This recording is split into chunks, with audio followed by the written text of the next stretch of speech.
Here's how we think about externalities in our demand and supply framework. So I'm going to do two graphs,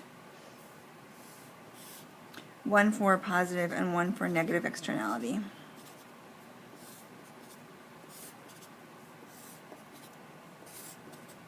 So this is our private demand and supply curves. So we'll do a positive externality here.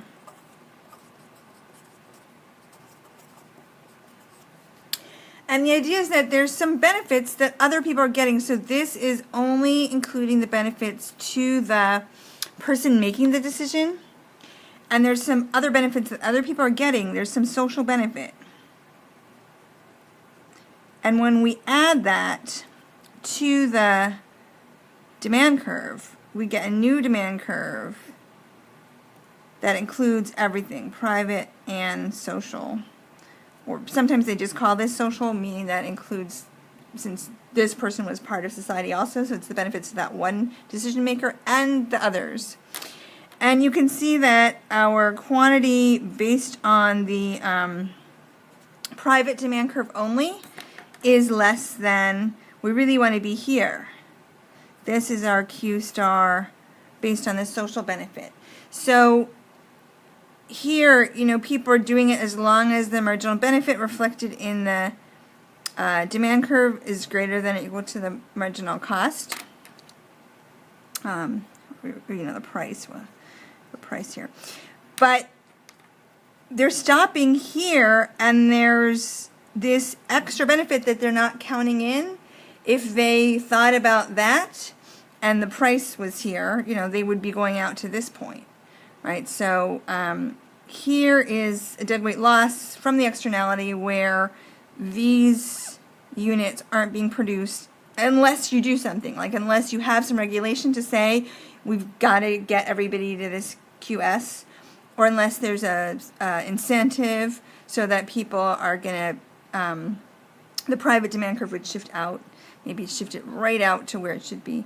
But without any kind of intervention, we're going to have underproduction, and there'll be a deadweight loss from these units not being produced, where the value, if you thought about the value to everyone, is greater than the cost.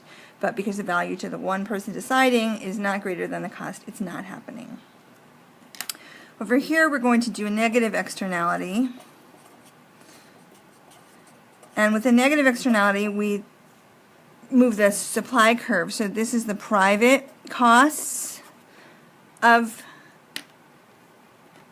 the activity, and so we have this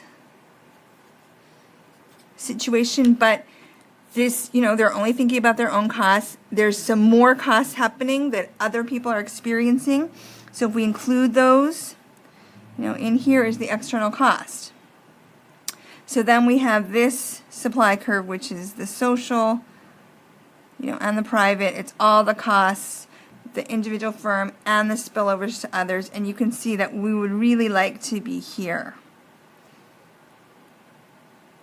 That's the efficient, optimal outcome. The firms are producing out here because they're not thinking about these other costs, right? So as far as they're concerned, the costs are below the benefits. But, they're not realizing that, the costs at this point are already exceeding the benefits. So we have overproduction. We have a deadweight loss that's like this triangle here of, all these units shouldn't be produced. The cost is bigger than the benefits. And we would rather not be seeing that happen. Let me know if you have any questions.